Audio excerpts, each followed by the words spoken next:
How to change layout on BYDFi application. Are you guys facing issue to change layout on BYDFi application?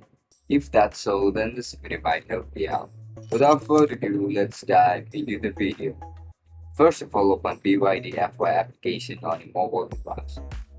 Once you open the app, now log in into your account with your registered email and password.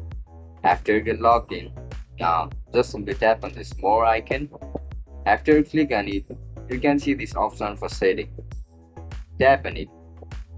After you click on setting, you can see multiple options. Just simply tap on this layout.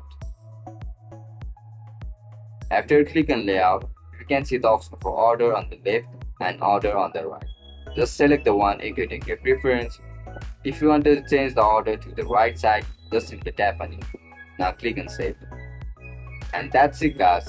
That's how you're going to change your layout on BYDFi application. I'll catch you in the next one. Bye bye.